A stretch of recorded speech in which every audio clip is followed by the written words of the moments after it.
There's little point to a life that lacks excitement. But there's excitement, and then there's a freight train hurtling towards your bedroom at 3 a.m. on a fairly regular basis. We call it the Piggy Parade. It sounds tame, but in reality there is nothing tame or serene about being startled awake by a 650-pound commercial pig barreling down your hallway.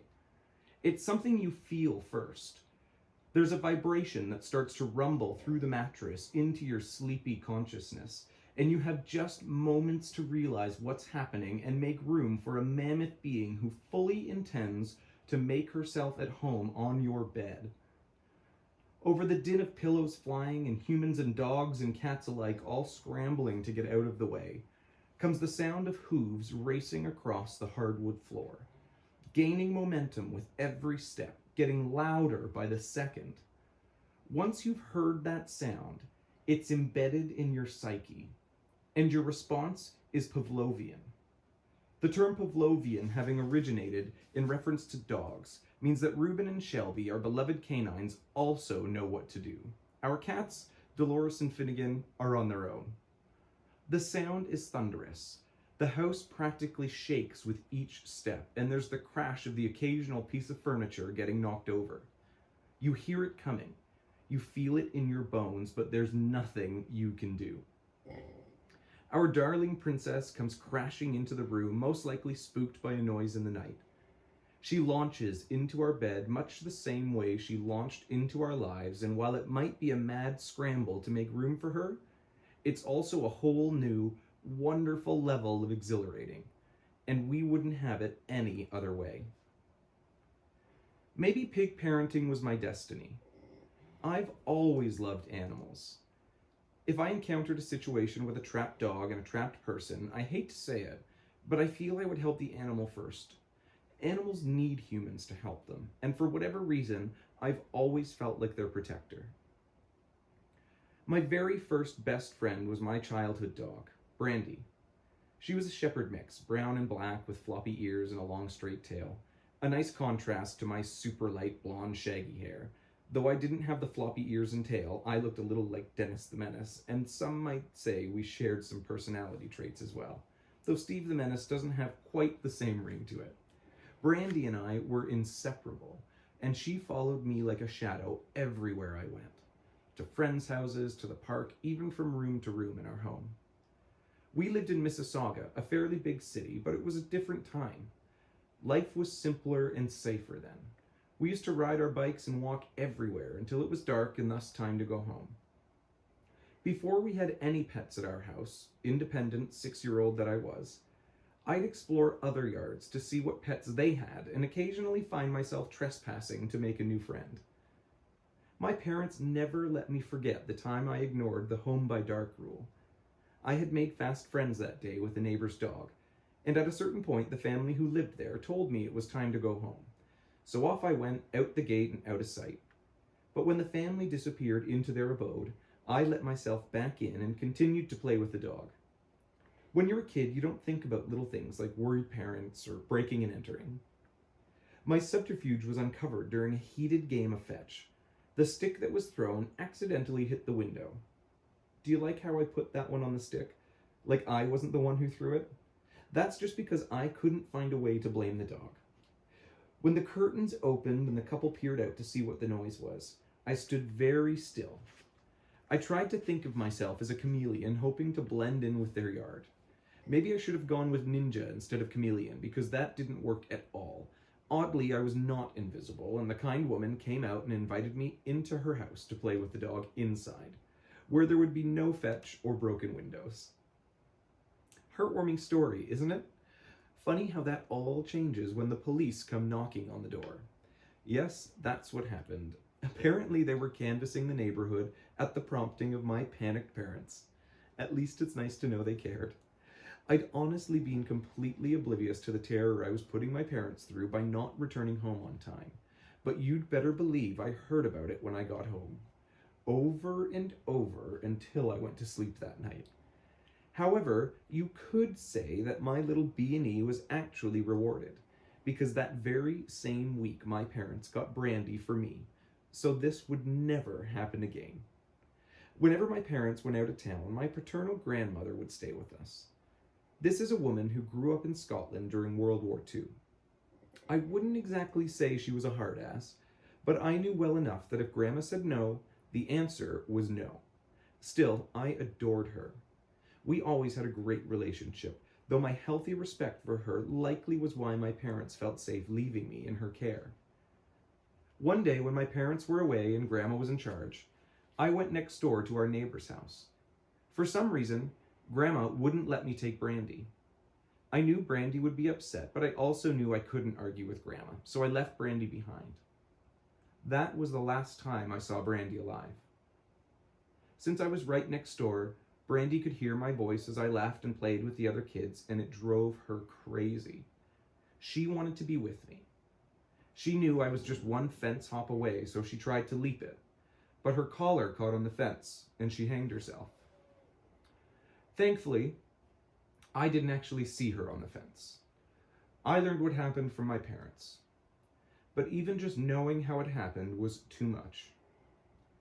If you're reading this book, you're obviously an animal lover, and I'm sure that sad story was rough on you. You can imagine how hard it hit me, a child for whom Brandy was family.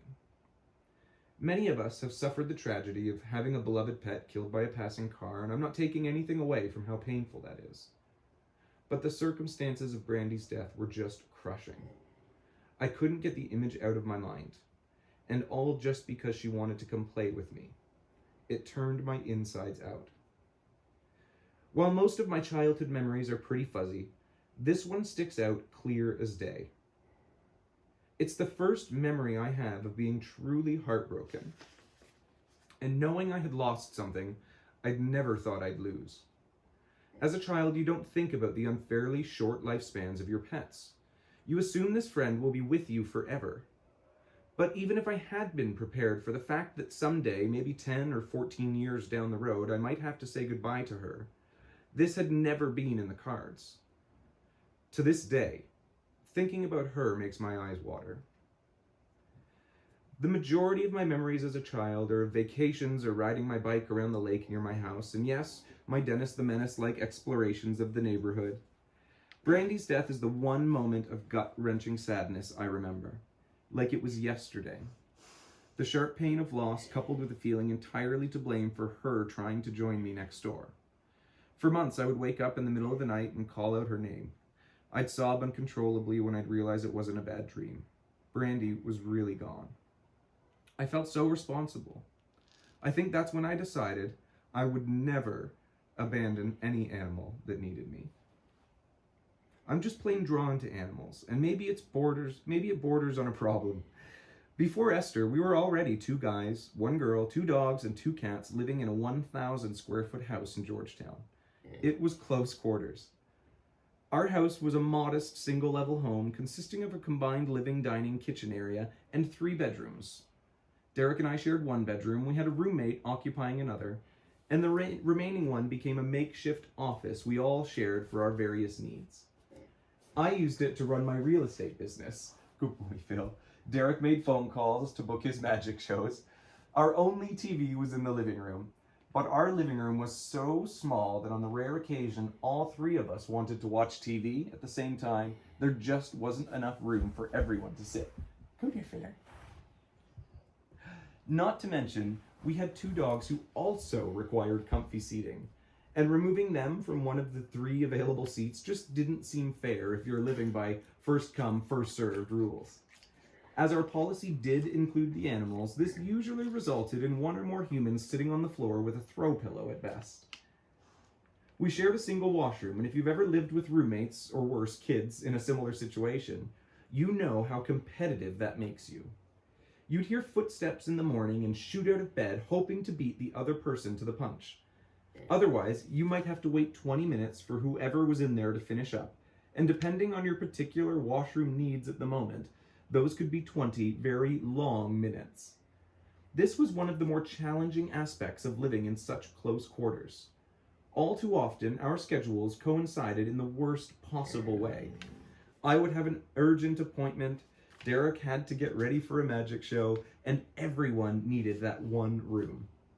There was always somebody in a rush and always somebody else who had to pee.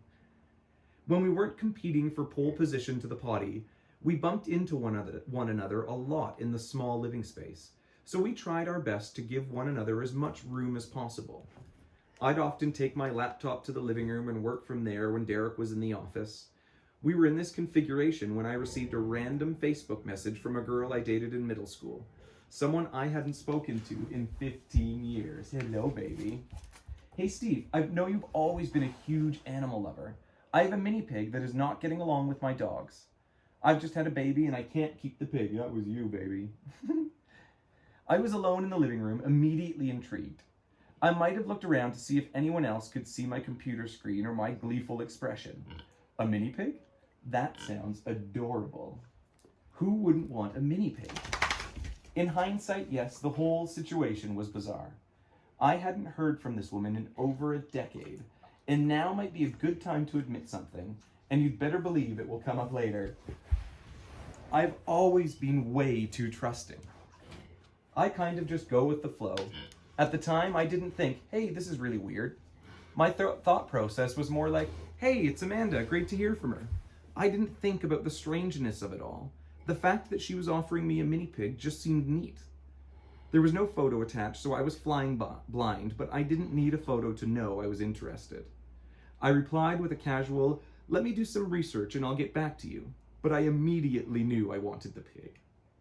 I just had to figure out how to make it happen. It's tricky enough bringing a pig, even a mini pig, back to the home you share with your partner, and a roommate, and several other pets. But on top of that, only 9 months earlier, I'd brought a new cat home without talking to Derek about it first. As you might expect, that didn't go well at all, and it's not like I could blame anyone but myself. So I had to plan this right, to make it look like this wasn't something I was doing behind Derek's back. Even though this was absolutely, totally, 100% something I was doing behind Derek's back. I had to make it seem like it wasn't something I did. The pig just kind of happened. Pigs just happen, right? A few hours later, I got another message from Amanda. Someone else is interested, so if you want her, great. If not, this other person will take her. You're probably smart enough to recognize this as the manipulative tactic it was. And normally, I'm smart enough too. I'm in real estate, after all. But when I want something, I have to have it. And that's when my IQ drops. How many points? Probably all of them. I was not letting that pig go. I don't know why. I hadn't even laid eyes on this little piggy, but I felt a panic over losing her. I thought I'd have more time to decide. I thought I'd maybe do some research and maybe, possibly, you never know, even talk to Derek about it. I didn't think that 2 hours later I'd have to say yes or no. But there we were. A new message threatening to give this mini pig to someone else. So without thinking it through at all, I told Amanda I'd take the pig. I gave her my office address and we agreed to meet there in the morning. In my mind, I was mostly doing this just to get her to stop talking to the other interested person. If there even was an other interested person. But again, these are the things you don't consider when you are as trusting a soul as I. Also referred to in some circles as a complete sucker. Regardless, I agreed to meet with Amanda. I figured I'd do a little homework overnight. I knew nothing about mini pigs. I didn't know what they ate. I had no idea how big they got. So I started doing some internet research. I found a few assertions that there's no such thing as a mini pig. And yes, that should have been another red flag. But I was blinded by my faith in Amanda and my sudden obsession with having a pet pig. I knew this person. I'd gone to school with her. She wasn't talking to a stranger. Amanda said it was a mini pig and I believed her because why would she lie? So that thing on the internet was the only hiccup. Everything else I saw was super cute. It seemed this pig would grow to be about 70 pounds max. That was pretty close to the size of Shelby, one of our dogs. So I figured it would be another Shelby, maybe a slightly denser Shelby. That seemed reasonable and different, a pig. That day, I told Derek I was going 2 hours north to the Kincardine Scottish Festival and Highland Games. I planned to do the meet at my office on my way out of town, and once I actually saw the porcine princess, I'd decide if this could actually work out and take it from there. I was actually going to Kincardine. That part was true. It had been planned for 2 weeks before I'd even heard about the pig. The plan just got altered when she came into the picture, and it worked to my benefit because it gave me time to sort it out. My plan was to tell Derek I found a pig on the way home from Kincardine. I mean, that could happen, right? One might potentially think he'd have expected such a thing after having been together for so many years. Derek, more than anyone, is aware of my history with animals and my history of bringing them home without discussing it with him in advance. I booked a room in a hotel that was on the way to the festival, and my plan was to keep our new addition there for a few hours on day one while I strategized, and had a few beers, and discussed it with my friends. Then I'd come back at night and sleep in the room with the pig, and do the same the next day until it was time to come home with my new pig and my perfectly formulated story. I know, sometimes my schemes are more complicated than the heist in Ocean's 11. But once I saw Esther and held her in my arms, that plan went out the window. I'm getting ahead of myself. When Amanda pulled up, there was no pig in sight, just a laundry basket on the passenger seat with a flannel blanket over the top. Amanda and I walked around to the side of the car. Amanda opened the door and pulled back the blanket. There she was, tiny, staring up at me, innocent, precious, with pink nail polish on her little hooves, ratty, chipped nail polish, no less. This poor thing, she had frayed, sequined little cat collar around her neck with tattered threads hanging off of it. And I thought, how is this brand new baby already such a hot mess? She looked pathetic, yet so lovable, and all I wanted to do was hold her. Immediately. But not outside where people could see and she might get scared. We covered the little girl back up and carried the laundry basket into my office, where I picked her up and held her for the very first time. She was tiny. Maybe 8 inches from tip to tail. I could hold her in one hand. Honestly, the wee pig didn't look great. Her ears were completely sunburned. They reminded me of that scary Tan Mom lady, or that fried to a crisp woman in There's Something About Mary. But it was endearing, like a sad, wet puppy. Before I'd seen her, I thought this was just a cool idea. A pet pig, fun. But when I saw her, I just thought, oh my God, look what they've done to her. I could see her little hip bones and those ears. I had to heal ears. And I also knew I already loved this pig. Amanda said the pig was 6 months old and spayed, so she'd had her for a week. She got her from a breeder on Kijiji, an online marketplace similar to Craigslist. I watched Amanda handle the pig and listened to the way she talked about her, and I could tell there was zero attachment on Amanda's part. It was hard to even take that in, and it frightened me. I didn't know what Amanda would do if I didn't accept this piglet and send Amanda on her way. So I did. But this changed everything.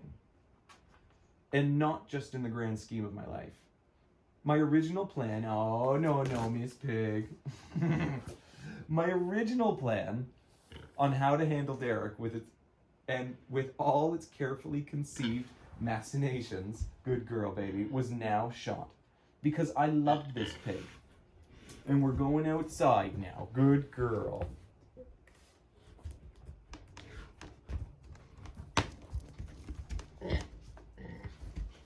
And we'll be back. Because I loved this pig. I had known her for a total of 12 minutes, and already I had an instinctual love for her that said, you can't just leave this girl in a hotel room for hours while you're off partying at a festival. She was a baby. She needed me. I canceled my trip north and now had to prepare 2 stories for Derek. Why wasn't I in Kincardine? And why did I bring home a pig? My original plan positioned me as a hero. I was the good guy. I saved this piglet. Of course, I didn't want to take her, but what could I do? I had been totally confident with my cover story, and then karma bit me in the ass. I thought I would have a couple of days and access to a bunch of friends who would help me fine-tune my story, and now that was all blown to hell because I was head over heels in love with a pig. I had to see Derek that same day, and I only had a few hours to figure this out. That's when the pressure really started. I called the friends who were expecting me in Kincardine to tell them I wasn't coming and why, which they all thought was hilarious. They knew Derek would freak out, so they wanted me to keep them posted. They gave me 2 instructions. 1, send them a photo of the pig. 2, send them a photo of Derek's reaction. Then I called our friends Aaron and Wally. I needed them to watch the pig while I went emergency grocery shopping to make the fancy forgive me for getting a pig dinner that I would now be making for Derek. I didn't actually say I need you to watch a pig, I believe. I just said I needed them to pet sit. So they had no idea what I was bringing to their house until I showed up at their door and this little piglet scurried out onto their kitchen floor. Erin was flabbergasted. I believe her first words were, "Holy shitballs, Derek is going to murder you." Derek and Erin actually dated in high school, so she knows him almost as well as I do. Once I'd done my shopping, I reclaimed the pig. In the car, she sat on the front seat beside me, looking nervous and disoriented. I talked to her and petted her while we took the small back roads back to our house. I brought her inside, put the dogs outside, and we sat together, just the 2 of us, in the living room for a while as I tried to think of what to feed her. Something I forgot to do in all of this was figure out what a pig would eat and make a point of actually getting it. So I gave her lettuce, dog food, tomatoes, anything I could think of. She settled on lettuce and rabbit food. Once I knew she had something in her system, I got to work cleaning up a little bit and making dinner.